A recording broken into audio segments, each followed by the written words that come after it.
wabarakatuh. Waalaikumsalam warahmatullahi wabarakatuh. Ketua kelas memimpin doa ya. Sudah mulai.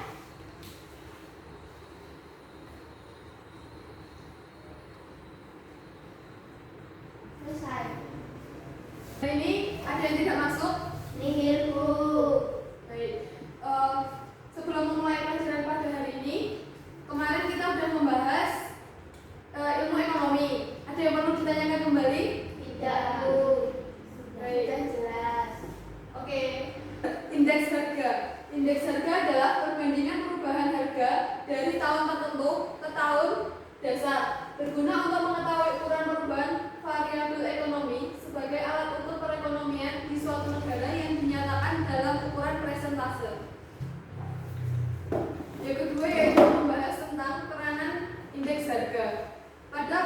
Pada kegiatan perekonomian, indeks harga memiliki peranan sebagai berikut. Yang pertama yaitu sebagai alat ukur untuk membandingkan tingkat kemajuan perekonomian. Yang kedua, mengetahui faktor-faktor penghambat kemajuan perekonomian di suatu negara. Yang ketiga, sebagai dasar menetapkan pola kebijakan ekonomi agregat dan kebijakan moneter. Yang keempat yaitu sebagai alat untuk pemerintah dalam menetapkan kebijakan harga. Jumlah harga-harga pada tahun yang akan diamati. Untuk sigma P0 yaitu jumlah harga-harga tahun sebelumnya atau tahun dasar. Sudah paham? Metode perhitungan indeks harga yang kedua yaitu metode indeks harga tertimbang. Metode indeks harga tertimbang dibagi menjadi dua lagi yaitu yang pertama rumus indeks harga last payers dan yang kedua rumus indeks harga pasca. Saya akan menjelaskan rumusnya indeks harga last payers dulu.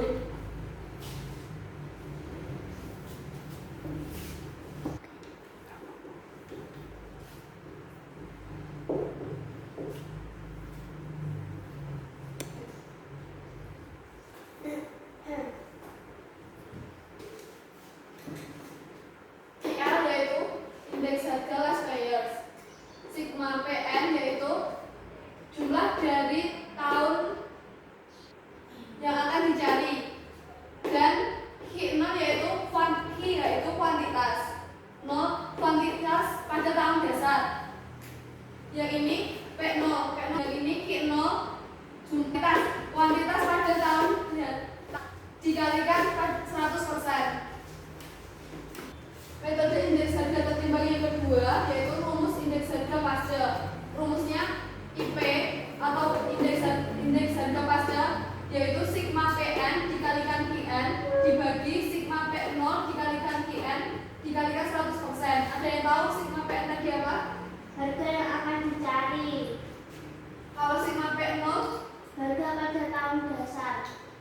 QN ini Kuantitas pada tahun dasar. jadi harus dihafalin ya, bedanya indeks harga last payers sama indeks harga pasca. Itu bedanya apa? Ini loh. Apa? Q0 sama QN. Udah tahu? Pengertian dari inflasi yaitu peristiwa naiknya harga barang dan atau jasa secara umum berlangsung terus-menerus dan dihitung dalam persentase. Yang kedua yaitu faktor-faktor inflasi. Yang pertama, ketidakseimbangan uang yang beredar di masyarakat. Hal ini berarti bahwa jumlah uang yang beredar lebih besar daripada jumlah barangnya. Yang kedua, terhambatnya produksi barang dan jasa yang akan mengakibatkan pasokan barang kebutuhan masyarakat dapat terhambat.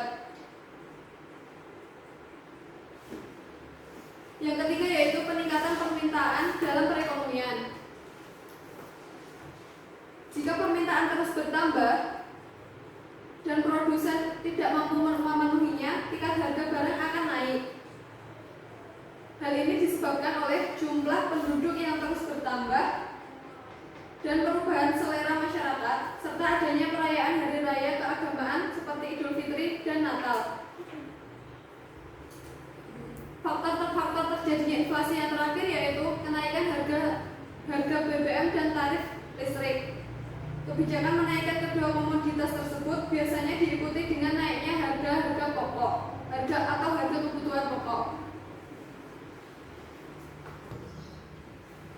Yang selanjutnya, jenis inflasi berdasarkan sumbernya dibagi menjadi dua, yaitu inflasi dari dalam negeri dan inflasi dari luar negeri.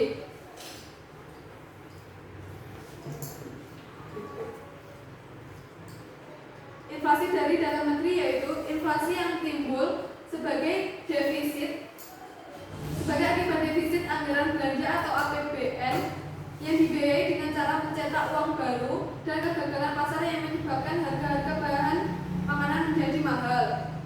Yang kedua, inflasi dari luar negeri, yaitu inflasi yang timbul sebagai akibat naiknya harga barang impor. Hal ini terjadi akibat tingginya biaya produksi di luar negeri atau tarif impor barang. Baca sendiri loh. Catat ya. Inflasi dari dalam negeri. Di sini yaitu sebagai timbul dari akibat dari defisit yaitu kekurangan atau kurangnya anggaran belanja APBN atau APBD di suatu negara. Yang kedua yaitu inflasi dari luar negeri. Inflasi ini timbul sebagai akibat dari naiknya harga barang impor. Selanjutnya, jenis inflasi berdasarkan pada tingkat keparahannya dibagi menjadi 4. Yang pertama yaitu Yang pertama yaitu inflasi ringan, inflasi sedang, inflasi berat, dan yang keempat ya hyperinflasi atau inflasi yang sudah tidak terkendali.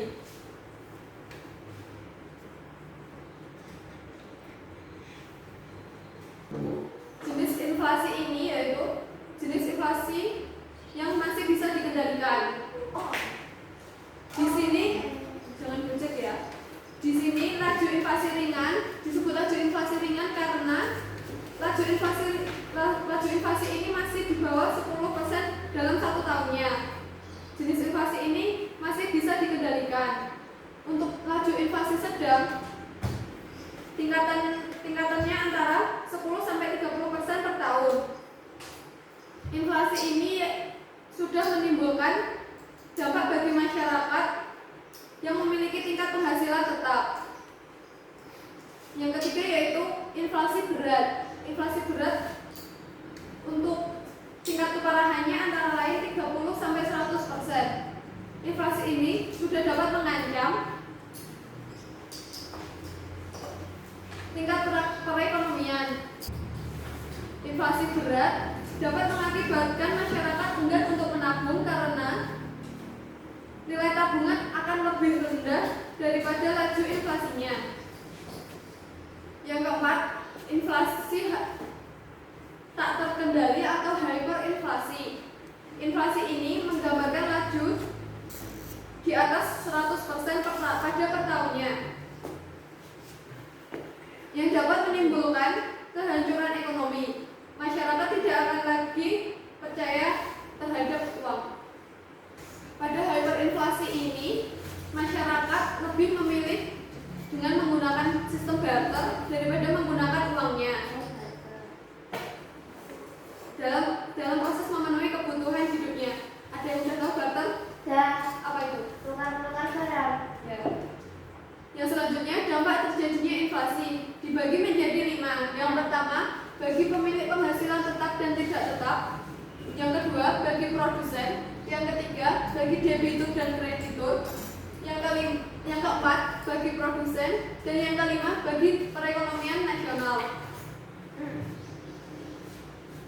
Bagi pemilik penghasilan dan tidak tetap dan tidak tetap yaitu inflasi menimbulkan dampak negatif yang besar bagi masyarakat berpenghasilan tetap.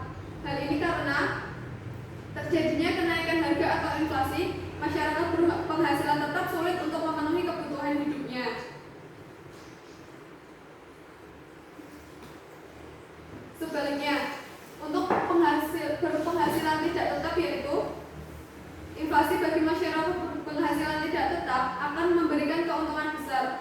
inflasi menyebabkan kelompok masyarakat seperti pedagang akan memperoleh keuntungan yang besar dari kenaikan harga tersebut. Yang kedua, bagi penabung, inflasi menyebabkan nilai real uang menurun. Turunnya nilai real uang akan merugikan masyarakat yang menabung dalam bentuk uang tunai. Yang ketiga, bagi debitur dan kreditur, inflasi akan menguntungkan bagi debitur atau orang yang meminjam uang. Kenapa? Karena pada saat pembayaran utang nilai real uang lebih rendah daripada saat meminjam uang. Dan sebaliknya bagi kreditur atau orang yang meminjam uang, inflasi dapat merugikan. Hal ini akan terjadi pada saat pengembalian uang debitur. Dampak terjadinya inflasi yang keempat bagi produsen. Inflasi akan menimbulkan dampak positif bagi produsen. Pada saat terjadi inflasi, produsen berusaha menambah jumlah barang yang akan ditawarkan kepada masyarakat agar dapat memperoleh keuntungan. Yang kelima, bagi perekonomian nasional. Yang pertama yaitu dapat meningkatnya suatu bunga. Yang kedua, menurunnya tingkat investasi. Yang ketiga, menurunnya daya saing produksi nasional. Yang keempat, menimbulkan defisit neraca pembayaran. Yang kelima, mendorong penanaman modal bersifat spekulatif. Ini kan tadi kan udah membahas indeks harga ketimbang last buyer sama flash sale. Ini ibu kasih soalnya. Nanti dikerjakan maju ya. Sekarang dikerjakan dulu.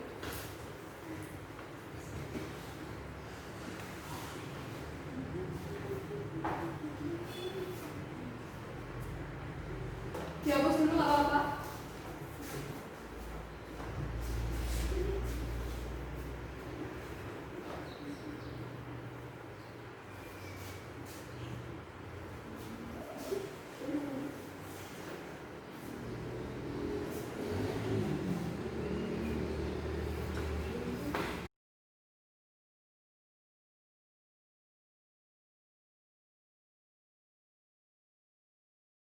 Jadi, indeks harga last buyers pada tahun 2016 sebesar 159,40%. Ya baik, sudah benar. Boleh duduk lagi. Untuk soal yang kedua, ini ada soal indeks harga pasca. Dikerjakan.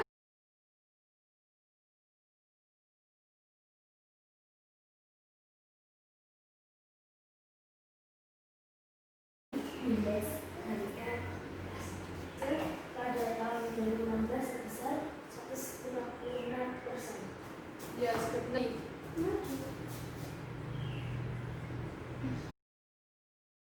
materi untuk indeks harga dan inflasi sudah selesai. Untuk materi berikutnya konsumsi dan investasi. Nanti ibu kasih soal buat belajar di rumah karena besok kita ulangan 2 bab. Oke. Untuk materi ini kesimpulannya yaitu kita sudah membahas tentang pengertian dari inflasi, faktor-faktor penyebab terjadinya inflasi, jenis-jenis dari inflasi. Jenis-jenis dari inflasi kita sudah membahas tentang berdasarkan sumbernya, berdasarkan tingkat keparahannya, dan dampak terjadinya inflasi. Untuk indeks harga kita sudah mempelajari tentang pengertian indeks harga, peranan indeks harga, jenis-jenis indeks harga, dan metode penentuan indeks harga. Ada yang perlu ditanyakan lagi? Sudah jelas semuanya? Sudah. Untuk besok kita habis ulang harian